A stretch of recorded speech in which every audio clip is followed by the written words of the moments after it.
આવી પ્રભુની અનેક પ્રકારની લીલા સૌના ભાવ પ્રમાણે સૌને દિવ્ય આનંદ આપનાર એ ચરણોની ગતિ મધુર છે. મા પ્રભુજીના જ્ઞાનનો મહિમા અપરંપાર છે. બંધ કરો. વલ્લભાધીશ કે દયારામભાઈના ચંદ્રાવલ્લા 38મું ચંદ્રાવલ્લો. પ્રેમ, આસક્તિ, વ્યસન ને તન્મયતા. એમાં તન્મયતાનું આપણે અત્યારે અનુસંધાન. એમાં એક જ મૃત્યુ જેવી સ્થિતિ થઈ જાય પણ મૃત્યુ નહીં, એનું અનુસંધાન.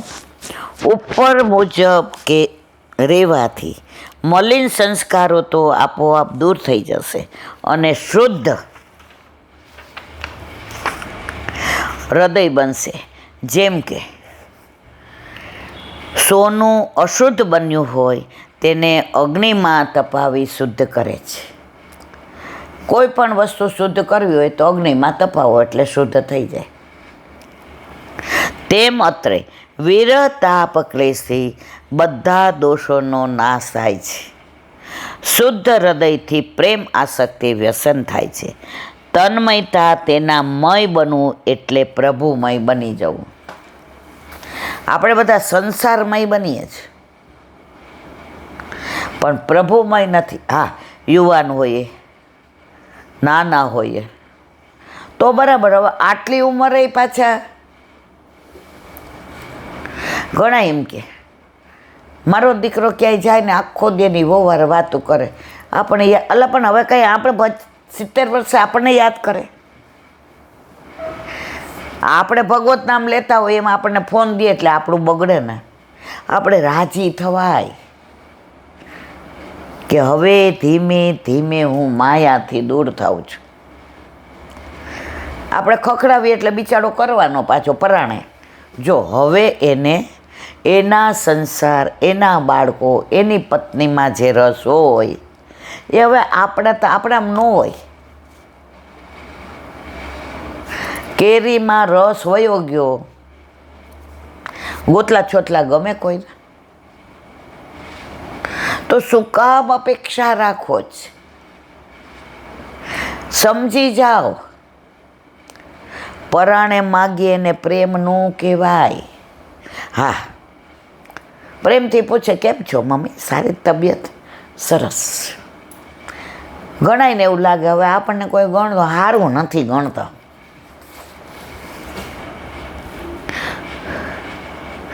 આવા મહાનુભવો જાગતા કે સૂતા તેની વૃત્તિમાં ભગવદ્ ગુણ સિવાય બીજું કાંઈ પણ પ્રવેશવા દેતા નથી. જ્યાં જ્યાં નજર મારી ઠરે યાદી ભરી છે આપને. ભલે લાઠીના કલાપી કહેતા હોય પણ આપણા માટે તો આપણા પ્રભુ જ્યાં જ્યાં નજર મારી ઠરે યાદી ભરી છે આપને. વૃક્ષો જોઈએ તો 12 વન ને 24 ઉપવન દેખાય. પુષ્પો જોઈએ તો ઠાકોરજીના માળા જ યાદ આવે. ચાલવા જઈએ તો ગિરિરાજજીની પરિક્રમા યાદ આવે. મોર જોઈએ તો મોરકુટી યાદ આવે. કોયલનો અવાજ સંભળાય તો કોકિલાવન યાદ આવે. રિવરફ્રન્ટ જોઈએ તો યમુનાજી યાદ આવે. ટેકરી જોઈએ તો ગિરિરાજ બાબા યાદ આવે. કોઈ જરાક સંભળાવી જાય તો વ્રજવાસી યાદ આવે. જો આવી દ્રષ્ટિ થઈ ગઈ બેડો પાર. પણ હજી આપણે ત્યાં પહોંચ્યા નથી. પુષ્ટિમાં ઉત્તમોત્તમ ફળ આ જ બતાવ્યું છે કે દેહ અને આત્મા જીવાત્માનો સંબંધ છે. ત્યાં જે કરવું છે તે કરી લ્યો. અગાઉ અનેક ભક્તો થઈ ગયા, તેમનું અનુકરણ કરવું, તેમાંથી ઘણું જાણવાનું મળશે. જેઓ સંસારમાં રહ્યા, સંસારના દરેક કાર્યો કર્યા, પણ જળમાં કમળની સમાન રહી પ્રભુથી પ્રીત બાંધી. તૃતીય સ્કંધમાં મને લાગે છે કપિલ મુનિ અને દેવહૂતિનો સંવાદ. એ કે અમારી ઇન્દ્રિયો જો ને બધી મોઢું ખાવા માંગે છે, એનું જ કાંઈક કરના. માં આ ઇન્દ્રિયો મેં આપી છે. કાન તમને સાંભળવા માટે પ્રભુના ગુણાનુવાદ, આંખ તમને, જો આ બધું હું લઈ લઈશ, દર્શન શેનેથી કરશો? પ્રભુના ગુણાનુવાદ શેનેથી બોલશો? કથા શેનેથી સાંભળશો? એટલે આ ઇન્દ્રિયોને ક્યારેય તમારે કાંઈ કહેવાનું પ્રભુગામી બનાવી દો.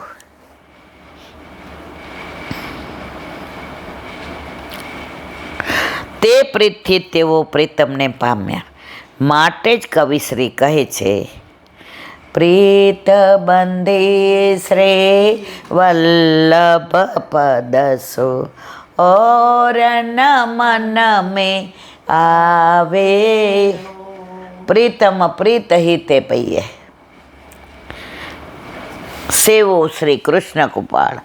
38માં ચંદ્રાવલાને વિરામ આપી 39મું સુબોધિની છે.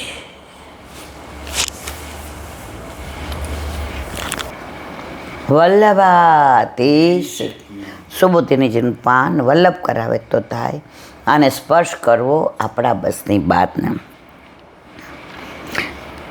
અર્જુન પોતાની વ્યથા વ્યક્ત કરે છે કે કેટલા પ્રભુએ આપણા ઉપર ઉપકાર કર્યા, પણ આપણી સાથે હતા ત્યાં સુધી ખબર ન પડી, હવે સમજણ પડી. આ શ્લોકના સંદર્ભમાં ભગવદ્ ગીતાના 11મા અધ્યાયના 41-42માં શ્લોક દ્રષ્ટવ્ય છે. ભગવાનના વિશ્વરૂપના દર્શન કર્યા પછી ભગવાનનું મહાત્મ્ય જાણીને અર્જુનને ભગવાન સાથે એક સમવયસ્ક સખા તરીકે જે આચરણ કર્યું એનો વિચાર આવે છે. સખેથી મથવા પ્રસંભત યદુયક્તમ. હે કૃષ્ણ, હે યાદવ, હે સખેતી, અજાનતા મહિમાનમ તવેદમ મયા પ્રમાદાત પ્રણયેન વાપી યચ્ચાત્વહા સાર્થમ સત્કૃતોસી વિહારશય્યાસન ભોજનેષુ એકોથવા ચ્યુત તત્સમક્ષમ તત્ક્ષામયે ત્વામહ પ્રમયે. હે પ્રભુ, હું આપનો પ્રભાવ જાણતો ન હતો, એટલે તમને મિત્ર માનીને પ્રેમથી અથવા પ્રમાદથી મેં આપને હે કૃષ્ણ, હે યાદવ, હે મિત્ર એ પ્રમાણે કંઈ વિચાર કર્યા વિના સંબોધન કર્યું છે. અને હે અચ્યુત, બ્રહ્મણ શયન આસન અથવા ભોજનમાં, મશ્કરીમાં એકલા અથવા મિત્રોની સામે તમારું અપમાન પણ કર્યું છે. અત્યાર સુધી મને આવી ખબર જ નહોતી. મિત્ર માનીને અપમાન કરવું, હસવું, ટોન્ટ મારવું, મશ્કરી કરવું, પણ તમે મારી સાથે ક્યારેય આવું કર્યું નથી. હું તમને કૃષ્ણ કહું, યાદવ કહું, મિત્ર કહું, તમે હસીને લઈ લીધા. મને ક્યારેય ફીલ નથી થવા દીધો કે તમે ભગવાન છો. તમે અમારા માટે એટલું કર્યું છે કે તમે ના હોત તો પાંડવ તો ક્યારેય પરવારી ગયા હોત. એટલે જ કુંતી સ્તુતિમાં આવે છે કે દુઃખમાં અમારી સાથે રહ્યા અને સુખ આવ્યું તો છોડીને જાઓ છો. હે દ્વારકાધીશ, એટલું દુઃખ આપો કે તમે અમને છોડીને ના જાઓ. દુઃખ મેં સુમિરન સબ કરે, સુખ મેં કરે ન કોઈ. જો સુખ મેં સુમિરન કરે તો દુઃખ કાહે કો હોય. પૈસો આવે ને પછી કોઈને પાસે ટાઈમ જ નહીં હોતો.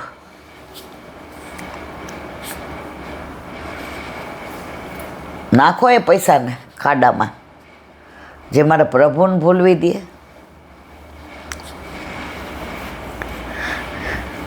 આપના પ્રભાવ અચિંત્ય છે, માટે મારા એ બધા અપરાધો ક્ષમા કરશો.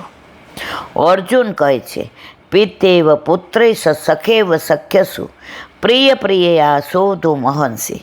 પિતા જેમ પુત્રના, મિત્ર જેમ મિત્રના, અને પ્રિય જેમ પ્રિયતમાના અપરાધ સહન કરવા યોગ્ય છે, તેમ આપ પણ મારા અપરાધ સહન કરવા.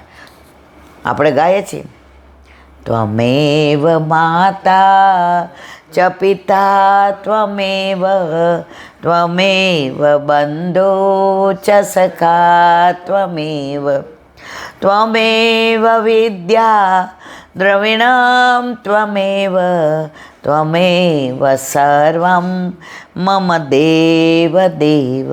કાયેન વાચા મનસેન્દ્રિયે વા બુદ્ધ્યાત્મના વા પ્રકૃતિ સ્વભાવાત કરોમિ યદ્યત સકલમ પરસ્મૈ નારાયણાય તે સમર્પય. મારું બધુંય તમે. આપણે ભાઈ ન હોય, ઠાકોરજીને રાખડી બાંધીએ, આપણો ભાઈ. એક દીકરીના 18 વર્ષે લગ્ન થયા અને 19 વર્ષે અકસ્માતમાં એના વર લીલામ પર. એટલે બધા એને સમજાયું કે ભાઈ આમ તેમ. એ કે કોણે કીધું મારો વર મરી ગયો છે? હું તો નાનપણથી કૃષ્ણને વરી ચૂકે છે. આ તો આ લોકોએ પરાણે મને, એટલે ઠાકોરજી મને એટલો પ્રેમ કરે ને, એ કે એવું નહીં, કાં હું ને કાં એ. તો મેં કીધું આપ જ. હજી વરસમાં એને ઓળખું જાણું ત્યાં તો એ કે પ્રભુ કે આપણે કાંઈ ઓળખવું જ. અમે નાના હતા ત્યારનો સાચો બની ગયેલો પ્રસંગ. ઓલું એ જમાનામાં છે ને, વિધવા થાય એટલે હાથમાં સોનાની બોંગડીને, નાકમાં ચૂક કાઢી નાખીને, ચાંદલો નહીં કરવાનો ને, માથે ઓઢવાનું ને, ધોળા હાડલાને. એ જમાનામાં એ કે કોણે કીધું મારું વર નથી? સુહાગણની જેમ રે. મા બાપે કીધું હવે તું અહીંયા આવી જાય. કે કાં અહીંયા આ લોકો એકલા છે અને ઠાકોરજી પુશ કરાવેલા છે. મારે ઠાકોરજી કે હવે આપણે એકલા. મને લાગે હમણાં એ પહોંચી ગયા. પછી તો બહુ એના ટચમાં નહીં. આપણે લગ્ન થઈ જાય ને અહીંયા આવી ગયા ને પછી કાંઈ. પણ એણે પ્રભુને જ પોતાના પતિ માન્યા. અને એવી સેવા, સ્મરણ, સત્સંગ, અને નાના છોકરાઓને જાય તો એને સમજાવે બધું. થોડા દિવસ થાય એટલે વૈષ્ણવને બોલાવે, પાતર લેવડાવે, બધું બહુ. એણે પ્રભુને જ પોતાના પતિ માન્યા. અર્જુનને વિરહની દશામાં ફરી ભગવાનના ઉપકારો યાદ આવી રહ્યા છે. એવી રીતે ભગવાનના સર્વચરિત્રનું વર્ણન કરી ઉપસંહાર કરતા ભગવાનની લીલાનું વર્ણન હવે ત્રીજે પેલામાં કરશે. અને એમાં આવશે કાબે અર્જુન લૂંટ્યો વહી ધનુષ વહી બાણ. બોલો વલ્લભાતી. શ્રીમદ ભાગવત. हमारा गुरुदेव ने दंडवत चंद्र सरोवर पे सूरदास जी के द्वार पे मेरा दंडवत प्रणाम. सुरभि कुंड पे परमानंद दास जी के द्वार पे मेरा दंडवत प्रणाम. जमुनावता पे शंकरसन कुंड पे कुंभन दास जी के द्वार पे मेरा दंडवत प्रणाम. बिरछू कुंड पे कृष्णदास जी के द्वार पे मेरा दंडवत प्रणाम. कदम खंडी पे गोविंद स्वामी के द्वार पे मेरा दंडवत प्रणाम. अप्सरा कुंड पे चित्त स्वामी के द्वार पे मेरा दंडवत प्रणाम. मानसी गंगा पे नंददास जी के द्वार पे मेरा दंडवत प्रणाम. रुद्र कुंड पे छत्रपुत दास जी के द्वार पे मेरा दंडवत प्रणाम. વ્રજ વિલાસ વ્રજની ગોપિકાઓને મારા દંડવત પ્રણામ. હે વલ્લભ, સવારથી અત્યાર સુધી સેવા, સ્મરણ, સત્સંગ જે પણ તે કરાવ્યું તે તારા ચરણારવિંદમાં સમર્પણ કરું છું. ભૂલ અપરાધ થઈ હોય તો ક્ષમા કરશો. બોલો વલ્લભાધીશ કી જય.